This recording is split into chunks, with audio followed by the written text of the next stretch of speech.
അതായത് ഒരു സുഹൃത്ത് ചോദിച്ചു മണിപ്പൂർ കലാപത്തെക്കുറിച്ച്. സഗതി കലാപവും അക്രമവും എല്ലാം അപലപനീയമാണ്, സംശയമില്ല, സംഭവിക്കാൻ പാടില്ലാത്തതാണ്. അവിടെ നമുക്കറിയാൻ സാധിക്കും രണ്ട് ഗോത്രവർഗ വിഭാഗങ്ങൾ തമ്മിലുള്ള സംഘർഷം. ആ സംഘർഷമായിരുന്നു ഉണ്ടായിരുന്നത്. പക്ഷെ നാം മനസ്സിലാക്കണം, അവിടെ ആഭ്യന്തര വകുപ്പ് മന്ത്രി പോയി വിളിച്ചിരുത്തി കാര്യങ്ങൾ ചർച്ച ചെയ്തു. ഞാൻ പറഞ്ഞോട്ടെ, പോയില്ലേ? പോയില്ല.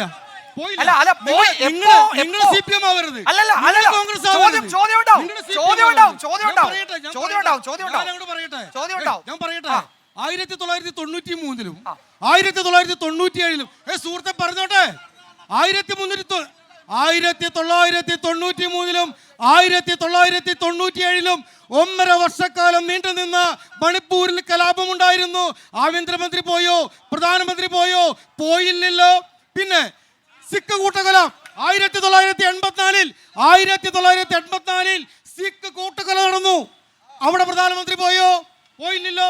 പിന്നെ മതന്യൂനപക്ഷങ്ങൾക്ക് വേണ്ടി അങ്ങോട്ട് മുതലക്കണ്ണി ഒഴുക്കാൻ. ഞാൻ ചോദിക്കട്ടെ, ഇവിടെ താമരശ്ശേരി ബിഷപ്പിനെ നികൃഷ്ട ജീവി എന്ന് വിളിച്ചത് ആരാ വിളിച്ചത്? നികൃഷ്ട ജീവി. തിരുവനന്തപുരത്ത് ലാത്തൻ കത്തലിക് ബിഷപ്പ്, ആ ബിഷപ്പിനെ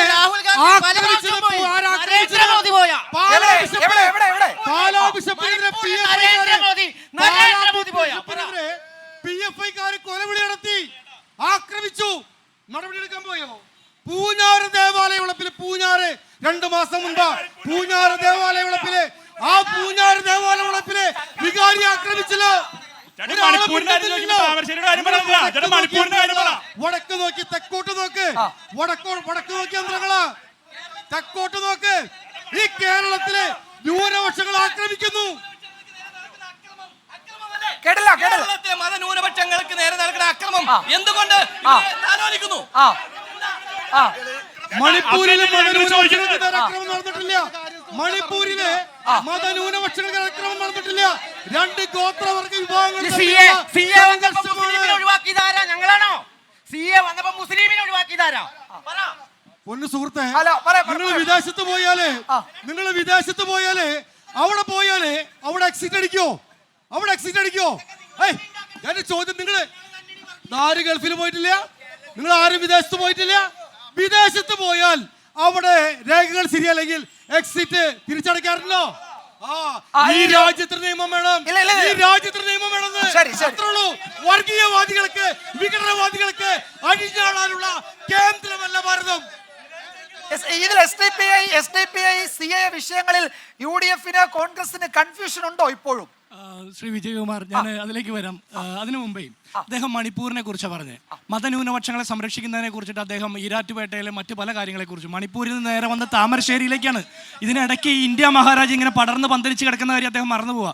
മണിപ്പൂരിൽ ഞാനത് പറയട്ടെ, ഈ മണിപ്പൂരിൽ 10,000-കണക്കിന് മനുഷ്യർ പലായനം ചെയ്തു.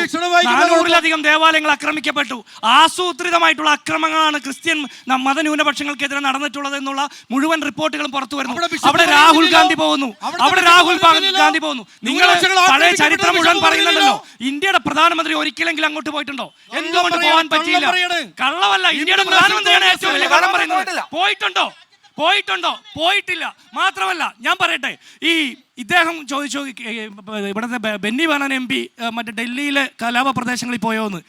നിങ്ങളുടെ പോളിറ്റ് ബ്യൂറോ, നിങ്ങളുടെ പാർട്ടി സെക്രട്ടറി സീതാറാം യെച്ചൂരിയുടെ കർണക്കുട്ടി സംഘപരിവാറുകാർ അടിച്ചു പൊളിച്ചപ്പോൾ ആദ്യം പോയി ആശ്വസിപ്പിച്ചത് രാഹുൽ ഗാന്ധിയാ. നിങ്ങളുടെ പിണറായി വിജയൻ പോയോ ആശ്വസിപ്പിക്കാൻ? പോയില്ല. ഇനി ഞാൻ പൂർത്തിയാക്കട്ടെ. എനിക്ക് ഒരൊറ്റ മിനിറ്റ് മതി സുഹൃത്തെ. ഞാൻ ചോദിക്കട്ടെ, നിങ്ങൾ BJPക്ക് വേണ്ടിയിട്ട് പറയുന്നു. നിങ്ങൾ BJPക്ക് വേണ്ടി പറയുന്നവർക്ക് 50 രൂപയ്ക്ക് പെട്രോൾ കിട്ടിയോ? 400 രൂപയ്ക്ക് ഗ്യാസ് കിട്ടിയോ? നിങ്ങൾക്ക് തൊഴിൽ കിട്ടിയോ? നിങ്ങൾക്ക് 1 രൂപയുടെ നീക്കി ബാക്കി നിങ്ങളുടെ കുടുംബത്തിനുണ്ടോ? പിന്നെ എന്താണ് 10 വർഷം കൊണ്ട് നരേന്ദ്രമോദി ഉണ്ടാക്കിയത്? നിങ്ങൾക്ക് കരഞ്ഞുകൊണ്ടിരുന്നോളൂ, നിങ്ങൾ ഓടിയിട്ടോളൂ, നിങ്ങൾ ശബ്ദം ഉണ്ടാക്കിക്കോളൂ. ഇവിടെ ഒന്നും സംഭവിക്കാൻ പോകുന്നില്ല. നരേന്ദ്രമോദി വീണ്ടും അധികാരത്തിൽ വരും. ഒരു സംശയമില്ല. 50 രൂപയ്ക്ക് പെട്രോൾ കിട്ടിയോ? അല്ല വേണ്ട 50 രൂപയുടെ പെട്രോൾ നിങ്ങൾ സ്വപ്നം കണ്ടിരുന്നോളൂ. 15 ലക്ഷം ആ 26,000 രൂപ ഏത് വകുപ്പിലാണ് കിട്ടുന്നത്? 15 ലക്ഷം ഏത് വകുപ്പിലാണ് ഒന്നും കിട്ടുന്നത്? കിട്ടിയില്ല ഈ ഈ രാജ്യത്തെ രാജ്യത്ത്. മനുഷ്യരെ അതുപോലെ 10 വർഷക്കാലം പെട്രോളിയം നികുതി കൊള്ളയുടെ എനിക്ക് പേരിൽ, BJP കൊള്ളയടിച്ചതിന്റെ പേരിൽ, ചോദിക്കാനുള്ളത് ഇലക്ട്രൽ ബോണ്ട് BJP നടത്തിയതിന്റെ പേരിൽ, ചോദിക്കാനുള്ളത് PM ലോകത്തിലെ നടത്തിയതിന്റെ പേരിൽ, അദാനിയുടെ കമ്പനിയാക്കി 20,000 കോടി രൂപ വന്നതിന്റെ പേരിൽ നിങ്ങൾ ഈ കൊള്ള മുഴുവൻ നടത്തിയിട്ട് സുപ്രീം കോടതി ഇല്ലായിരുന്നെങ്കിൽ ഈ രാജ്യത്തെ മുഴുവൻ ആളുകളെയും കിഡ്നി അതറിയാം, അതറിയാം. അഴിമതി ബോഫേഴ്സ് അഴിമതി, യൂറി അഴിമതി, ഓഹരിക്ക് അഴിമതി, ഗാലിക്ക് അഴിമതി, കോംപ്രമൈസ് കേസ് അഴിമതി, ഈ രാജ്യത്തെ അഴിമതി നടത്തി ജയിലിൽ പോയ നേതാക്കന്മാരെ കോൺഗ്രസ് നിങ്ങൾ എന്ത് ചെയ്തു? 10 വർഷക്കാലം അധികാരത്തിൽ എന്ത് ചെയ്യാൻ കോൺഗ്രസ് കോൺഗ്രസ് ആണ്, BJP അല്ല. ശരി പറയൂ താങ്കൾ പറഞ്ഞോളൂ. ഇവിടെ ഈ തെരഞ്ഞെടുപ്പിന്റെ പറയട്ടെ ഈ തെരഞ്ഞെടുപ്പിന്റെ പ്രധാനപ്പെട്ട പ്രശ്നം ഇന്ന് രാജ്യത്ത് ഉള്ള ഭരണഘടന തന്നെ തകർക്കാൻ വേണ്ടി ഒരു ഭാഗത്ത് BJP ശ്രമിച്ചുകൊണ്ടിരിക്കുന്നു. അതിന്റെ സൂചനയാണ് CAA ബില്ല് കൊണ്ടുവന്നത്. അല്ല, ഇത് പല പ്രധാനപ്പെട്ട ചില പ്രശ്നങ്ങൾ അവർ പറയുന്നുണ്ട്. രണ്ടാമത്തെ കാര്യം ഇന്നത്തെ കോൺഗ്രസ് ഇവിടെ കോൺഗ്രസിനെ അവർ താങ്കളെ സഹായിക്കാം.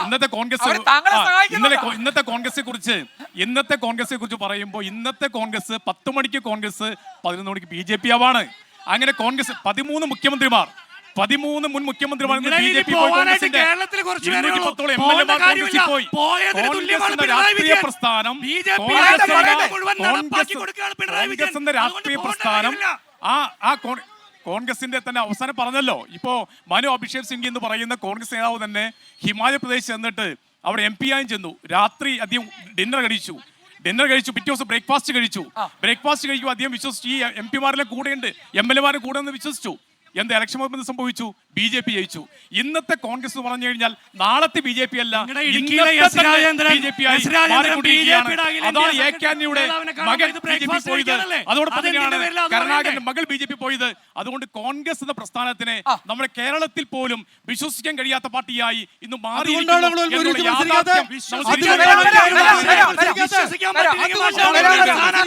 രണ്ടാമത്തെ കാര്യം